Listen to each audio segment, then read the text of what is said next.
Yeah. Ayan guys. Ayan na ang order natin. Beef pares at ito ay pak inasal.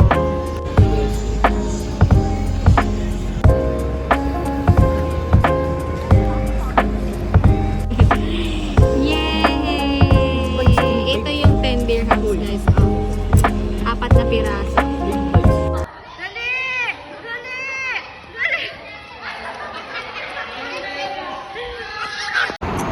Hi guys!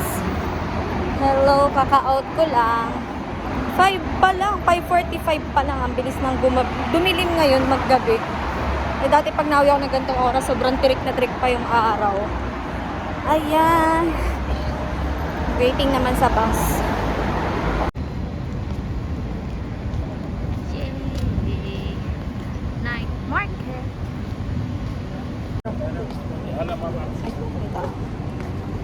Baka ma-video yan. Hello guys. Naandito na tayo sa night market. Tapat ng Sahara Healthcare City. Tama ba? Maghahanap tayo ng Filipino food. Ayan. Yay! Night market. Tatry natin ng mga Filipino food dito kung kagaya din sa Pinas. Ang emote ng music. Gutom na ako.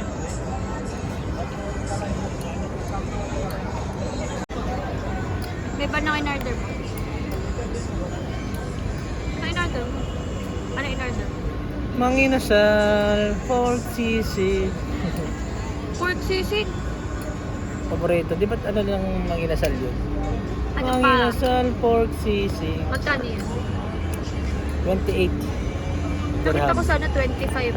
25. 25, tapos may beef pares na 18. Pares 18. Tapos yung kanilang barbecue Skin. skin ay 10. 10 dirhams, 4 pieces. So tayo ay naka 53 dirhams agad. Magkano sa Pilipinas yun? Huwag mong i-convert. Sana lasang Pinas din. Kung sa Pero Pilipinas mga yun. Pinoy yung mga na andito. Siyempre.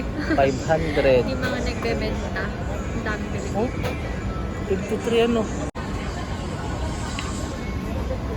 Yeah. No drinks. Aba, Yeah. bakit? Ayan guys. Ayan na ang order natin. Beef pares at ito ay pak inasal. Yan. Wow.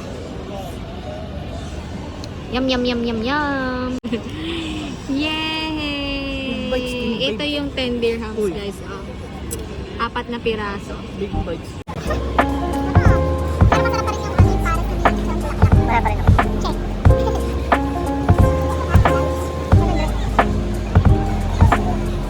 Dapat yung bibig mo. Bumabalik mo lang. Sobrang lambot naman ako.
Tapos na kaming kumain. Kumain lang, hindi bumili lang. matetempt ka lang sa damit ng mga bilihin. Mas maraming mamibili sa ukay. Yung ipambibili mo dun, ipadala mo na lang sa Junakis mo. Ano? Tama. Ha? Yung ipapabili mo dun, papadala mo na lang sa Junakis. Alin? Wala nang bibili. Ah, okay. Pero pupunta tayo Nesto. Every time tanggal na. Hindi tayo tanggaan na dahil ready na naman paglalaba. Bukas uli ay last day ko ng pasok. Day off na naman. Mamaya birthday na ni Mother. Ano oras na? Happy birthday, mother. November na. Ay, oo nga. Dapat magkaroon video sa ano. Sa, Ayoko, Kurt. anong tawag din? Ano yun? ADD. LED? Oh. Ah, yung Pinapalabas ano, sa ano? VTR. VTR sa video. Mami Nes! Happy birthday, Mami Nes! Oh, yun yung ano. Ano yun? Burj Khalifa. Oo First time ko wala sa birthday ng aking mommy and daddy. Hindi makakatikim ng masasarap na luto. Magkakasunod kami ng birthday. Next nun yung pamangkin ko, yung anak ni ate. November 3. Tapos kasunod nun, ay si daddy pala, November 1. Tapos November 3 yung pamangkin ko. November 12 ako. Si Tito Roy ay November din, di ba? November ano si Tito Roy? 29. Oo, 29. Ang daming ganap. Isang ano lang yun, tapos Pasko na. Nagpapahindag. Mamaya gutom na uli pag uwi. Hindi naka 0.5. Yan guys. Konting lakad lang naman malapit dito ang Nesto sa night market na pinuntahan namin. Ayan. Dito kasi mga late na din nagsasara din. Hanggang alas 10, di ba? Hindi lang. Yung mga ano dito, mga establishment, talagang gabi na sila. Ayan, yung mga establishment dito kasi mga late nagsasara. Kaya yun kadalasan mga ganito alas 10. Makikita mo, ang dami pandala ng mga tao galing sa pag-grocery. Yun yung mga after work ba. Sa Pinas kasi 'di ba mabibilis, maaagap magsara naman kasi nga syempre nagbubukas sa morning, maaga din naman. Kaya yun. Eh dito talaga hanggang gabi. Makikita mo nag-grocery pa yung mga tao ng oras na. Malapit lang din to sa bahay namin actually. Malapit. Laging ano, lakad-lakad lang kami dito. Ayan, tatawid na muna tayo. So yun, what's up guys? We're here again! Huwag ka maingay. God damn it!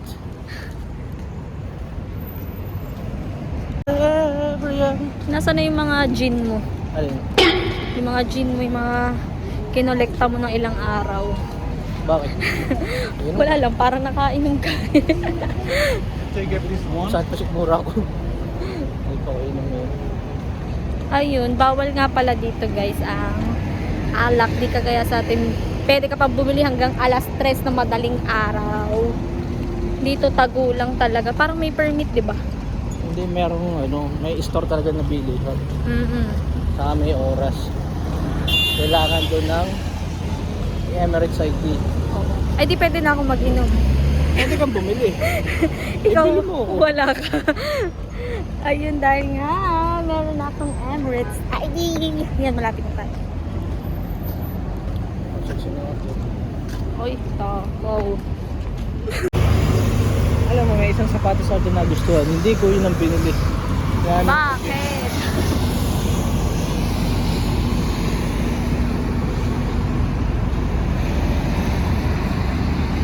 Ito ang kwento ni Nestor. Hello guys. Naglalakad na kami pa uwi. Ayun na, nakita namin. Siguro mga Pinoy-ari yan. Ngayon na ngayon, oh, sobrang dami. Oh, nakakamiss ang Pinas. Ayan o guys.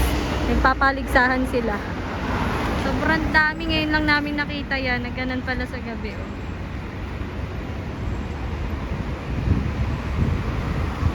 Pauwi na kami. Malapit na. Lakad lang. Ang cute. No, Look at that.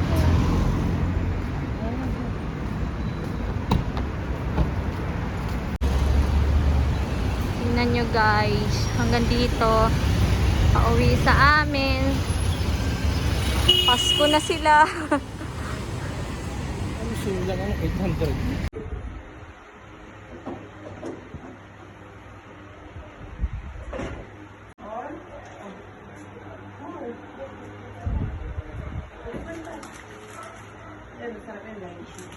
It's like orange flavor. Say thank you.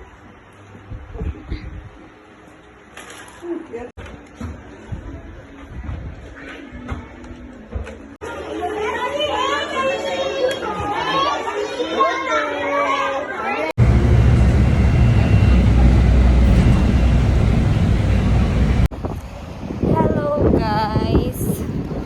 Good afternoon na. It's Saturday. At hanggang 2:30 lang ako. So yun, out na ako. Naglalakad na ako pa uwi. Ayun, after nito, nagyayaan niya ang aking asawa. Mag-gym daw uli kami. Talaga naman. Tapos mamaya, ang laki na naman ng kain. Ayun, inaantok na din ako eh. Napuyat ako kagabi. Kaya yun, babawi din sana ako ng tulog.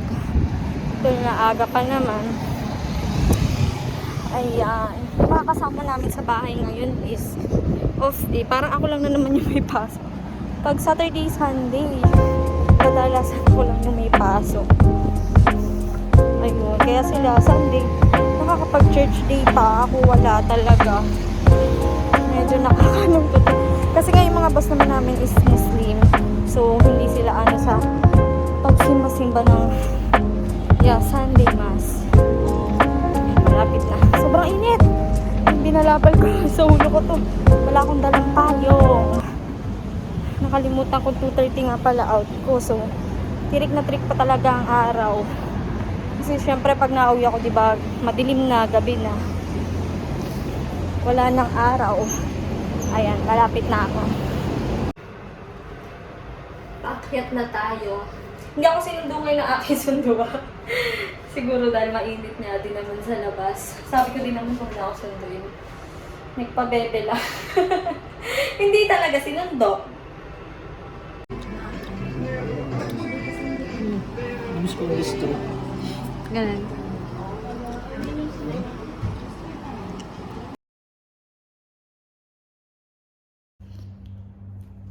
Hello again guys, it's Sunday and duty ako ngayon.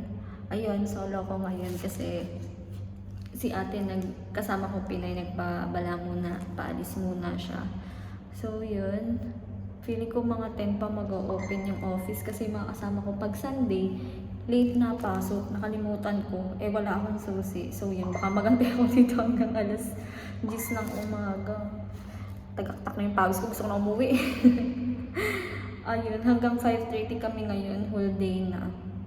Ayun, sayang nga. Parang naano ko kasi Sunday, hindi ako nakakasimba. Pero, yun nga, dahil kasi may work ako. Iba yung off nila dito, Friday.